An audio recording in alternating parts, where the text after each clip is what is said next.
በዛሬው ዕለት በንፋስ ስልክ ላፍቶ ክፍለ ከተማ ኮሙኒኬሽን ጽህፈት ቤት አዘጋጅነት በንግድ ጽህፈት ቤት አገልግሎት አሰጣጥ ገበያ ማረጋጋትና መሰረታዊ ሸቀጥ አቅርቦት ላይ ትኩረቱን ያደረገ የንጠይቅ መድረክ ተካሂዷል። በተካሄደው የንጠይቅ መድረክ ተገኝተው የመክፈቻ መልእክት ያስተላለፉት የአዲስ አበባ ኮሙኒኬሽን ቢሮ ምክትል ኃላፊ አቶ ዘውዱ ከበደ መድረኩ አገልጋዩ ከሚያገለግለው ህዝብ ጋር ፊት ለፊት በማገናኘት ለሚነሱ የአገልግሎት እጸጾች ምላሽ ለመስጠትና ማህበረሰቡም ለአገልጋዩ አካል ጥያቄዎችን ለማንሳት እድል የሚገኝበት መሆኑን አንስተው ይህም የዲሞክራሲያዊ መንግስት ባህሪ ነው ብለዋል። ከምናገለግለው ህዝብ ጋር አመራሮች፣ የሚመለከታቸው ኃላፊዎች ፊት ለፊት ተገናኝተን መጠያየቅ አለብን፣ መነጋገር አለብን።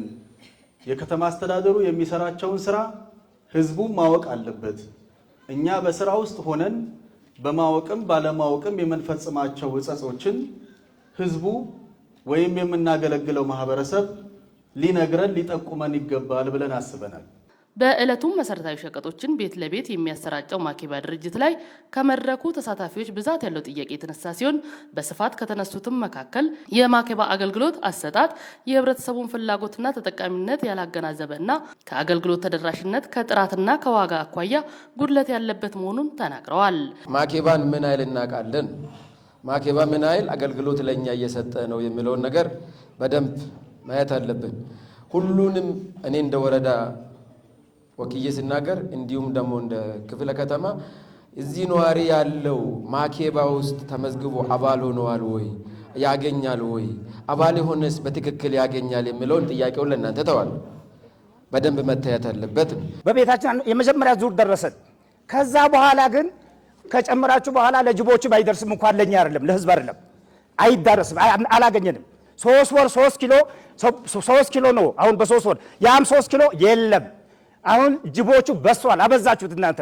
መጀመሪያ በአንድ መኪና ቢሆን ኖሮ ትንሽ ይዳረስ ነበር። ለእናንተ ጥሩ ያረጋችሁ መስሏችኋል፣ ግን አይደለም። በየቤቱ ከሰው እንዲተዋወቁ አርጋችሁ ያ በየሱቁ ሄደው እንዲተዋወቁ አርጋችሁ ለሚፈልጉት ሰው ሱቅ በመስኮት ይወረወርለታል። ህዝቡ የለም ሜሴጅ መጥቶለታል፣ የመጣ ግማሹ ሳይደርሰው ደርሷል ተብሎ ይጻፍለታል። ስለዚህ ምንም የሚደርስ ነገር የለም። በ3 ወሩም በ4 ወሩም ሲመጡ ህዝብ የሚገኝበትን ሰዓት አማካኝ አይደለም የሚመጡት። እኔ ንግድና ኢንዱስትሪ በደንብ መስራት ካለበት እዛ ላይ ነው መስራት ያለበት።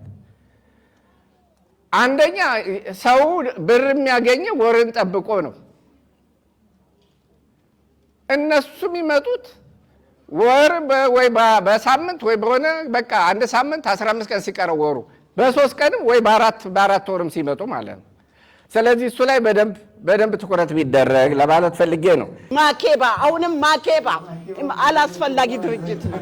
በተጨማሪም ከእሁድ ገበያ መዳረሻ ስፍራዎች ማስፋፋትና የሚቀርቡ ምርቶች ብዛትና ጥራት፣ የሸገር ዳቦ አገልግሎት አሰጣጥ፣ በመደበኛ ሱቆች የቁጥጥር ክፍተት፣ በአንዳንድ የሀገር ውስጥ የሚመረቱ ምርቶች ተገቢ ያልሆነ የዋጋ ጭማሪ መታየቱ እንዲሁም ጊዜ ያለፈባቸው ምርቶች ላይ ትኩረት ተደርጎ እየተሰራ አለመሆኑንና ቅንጅታዊ ስራዎች ውስንነት ጋር ተያይዞ ከተሳታፊዎች ጥያቄዎች ተነስተዋል። ጥራት ያላቸው ምርቶች በተደጋጋሚ ሊቀርቡ ይገባል።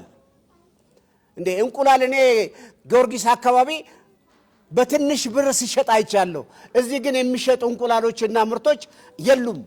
ዶሮ የሚሸጠው በአመት በዓል ብቻ ነው እንዴ ዶሮ መሸጥ ያለበት? የለበትም። በእሁድ ገበያ ላይ ይቅረቡ። የስጋ ዋጋ የተለጠፈውና የሚሸጥበት ዋጋው እኩል አይደለም። ወይም የተለጠፈው ወረቀቱ ተነስቶ ዋጋው እንደ ንግድ ቢሮ እንደ ከተማ ንግድ ቢሮ ተነጋግራችሁ ዋጋውን አስተካክላችሁ የሚቀመጥ ሸማቹ ተጠቃሚው ያንንን እያየ ግብ የሚፈጥርበት ነገር ስላለ ያ ነገር ቢስተካከል እላለሁ። ዳቦ ቤቱ በህጉ መሰረት ከ70 ግራም ማነስ የለበትም እየተባለ ነው። ግን እንግዲህ እኛ አካባቢ በየጊዜው እናያለን። እኔ ምናልባት 70 ግራም ይሆናል የሚል እምነት የለኝም። ዳቦ እያነሰ ወደ ክኒን መቀየር እየሄደ ነው። ወደ ክኒን ደረጃ ወርዷል። ስለዚህ ይሄ ቢታሰብበት። ከዛ ውጪ ሸገር ዳቦ ቤት እንደ ወረዳ 7 የለም። እውነት ሳታውቁ ቀርታችሁ ነው። ያሉት የግብርና ምርቶች በአግባቡ ገበያ ላይ ቀርበው ዋጋቸው ወርዶ ሸምቶ ሰው መግዛት እንዲችል ጥረት ቢደረግ ነው። ቡናና በርበሬ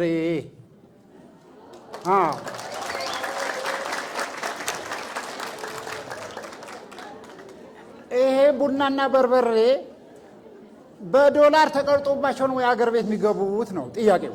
ቡና አሁን 1600 ብር ድሃ ገዝቶ ይጠጣል አይጠጣም? ሁሉም ሰው እኩል አይደለም። በበርበሬና በቡና ዙራ ዘይት ራሱ ሱቅ ውስጥ አሁን 1600 1500 እንደፈለጉ ሸማችን በሆነ 1380 ብር ነው። በዘይትና በቡና ዙራ ብትነጋገሩበትና ለድሃ ብትደርሱ። የክፍለ ከተማው ንግድ ጽሕፈት ቤት ኃላፊ አቶ መኮንን ዘነበ በክፍለ ከተማው ገበያውን ለማረጋጋት 18 የእሁድ ገበያ መዳረሻ ስፍራዎች መኖራቸውን ጠቁመው ሰፊ የሸማች ማህበረሰብ ባለበት አካባቢዎች ሌሎች የእሁድ ገበያዎች እንደሚከፈቱ ጠቅሰው ተገቢ ያልሆነ ዋጋ በሚጨምሩና ምርት በሚያሸሹ ነጋዴዎች በተቋምና በግብረ ኃይል የተጠናከረ ቁጥጥር እንደሚደረግ ተናግረዋል። ከቻልክ ስራ ማችል ተሆነ ውጣ።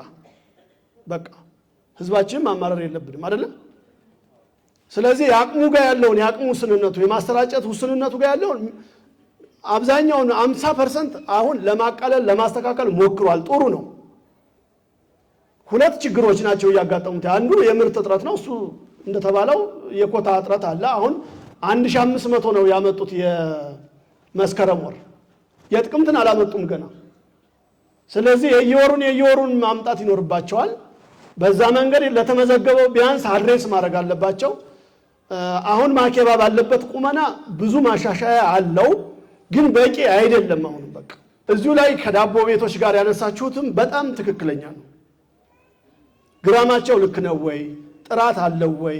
ፒፒ ዳቦዎችን ጨምሮ ማለት ነው። ወረዳ 6 ያነሱት ልክ ናቸው። ሁለቱንም ዳቦ ቤት ወረዳ 6 ያው በመንግስትና በግል አጋር ነው። አንደኛ በሙሉ አቅማቸው ምርት እያመረቱ አይደለም። ሁለተኛ ከሌላው የዳቦ ቤቶች በቅናሽ እየሸጡ አይደለም። እሱ ብቻ አይደለም፣ የግራም ችግርም አለባቸው። ቸክ አድርገናቸዋል፣ እርምጃ ወስደናል፣ ማስጠንቀቂያ ሰጥተናቸዋል። ለጤና ጠንቅ የሆነ ጊዜ ያለፈበት ምርት አሁንም ቢሆን ማህበረሰቡ ለጤና ለሌላ ተደራራቢ ችግር መጋለጥ ስለሌለበት እነዚህ ገበያ ውስጥ የገቡ ምርቶችን እያጠሩ እርምጃ እየወሰዱ እንደተባለው እያስወገዱ መሄድ ይኖርባቸዋል የሚለው ሐሳብ በጣም ተገቢ አስተያየት ነው ማለት ነው።